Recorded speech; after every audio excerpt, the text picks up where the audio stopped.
Yun, kahuli din tayo sa wakas. Ito, kuha tayo, ganun pa din, parehas lang yung sukat yung una, pangalawa na to. Ito pala yung spot natin guys, oh. Diba ang ganda? Yun doon, beach kasi yun doon. Yun doon, oh. Ito yung spot natin dito sa Qatar. Ayun guys, good morning. So part 3, ano naman tayo, mga ngawil. Ano tayo ngayon? So dala tayo ng pamingwit. So dalawa lang muna kami ngayon, parang Ronnie. Bali oras pala dito, mag alas 3 pa lang ng madaling araw. Dahil ano natin ngayon walang pasok Tapos siya hapon pa. Si parang Ronnie kasi alas 8 papasok man, kaya dalawa muna kami. So abang-abang kayo guys sa pagdating natin doon. Sige bagus, sana makakuha tayo doon. So ito pala yung spot natin guys, oh. Diba ang ganda? Yun doon, beach kasi yun doon. Yun doon, oh. Ito yung spot natin dito sa Qatar. Ganda. Ano? Kaso sobrang ngayon guys, mahangin. Hindi naman siya malakas ng alon, pero sobrang hangin. Paghagis mo ng mo, yung kawil mo, yung na to, rod, pinaparid lang di mo, dito na yung ko. Doon yan dati, hindi nandito na ngayon. So, wala pa tayong huli ngayon. Parang zero sana, zero siguro tayo ngayon. Pero malay natin mamaya, tingnan natin. Dito, doon may nakuha sila doon isa doon malaki pa sa balat ko. Naka-jackpot yun. Ngayon parang kunti lang isda ngayon.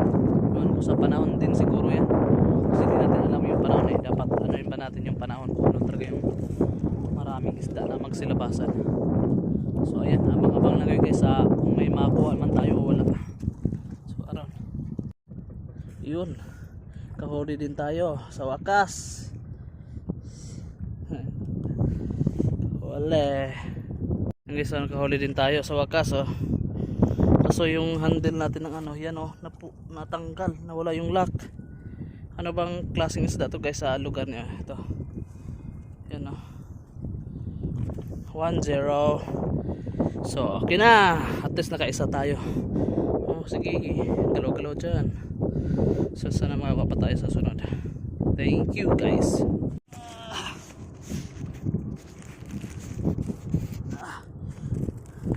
Yun guys, kuha tayo guys, oh.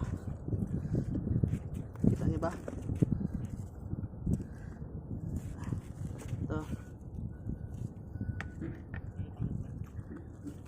Ito kuha tayo, ganun pa din, parehas lang yung sukat yung una, pangalawa na to.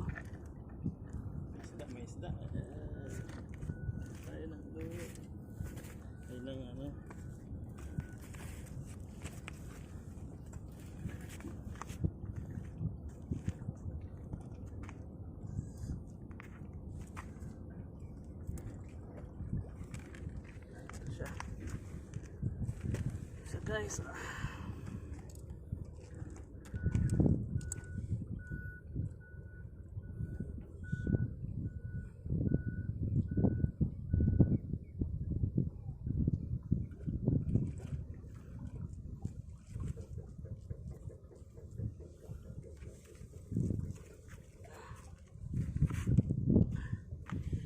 Tojero dalawa tayo, dalawa na. Kaso yung ko muntik na naman malaglag, nakalimutan ko.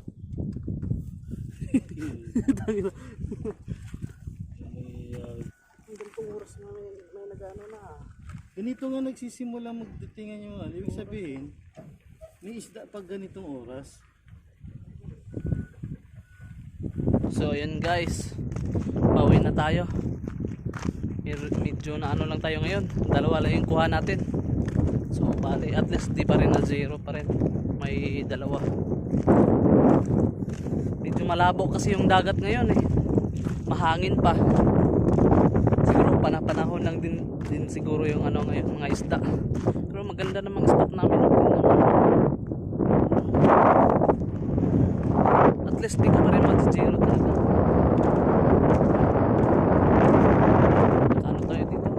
Halos mag-apat na oras.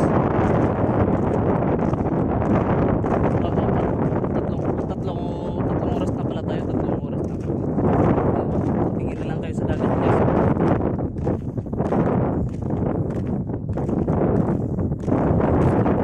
Dagat. So hanggang dito lang muna yung video natin guys. Sana may makita pa tayo yung ibang spot na pamingwitan natin na mas maganda. Sana yung may mga malalaki sana eh. So pero kung wala tayong hanap, dito pa rin tayo babalik. At least di pa rin tayo nasa zero dito guys, diba? So hanggang dito lang, and God bless, and ingat kayo palagi guys. And don't forget to share this video and like and subscribe. Babus.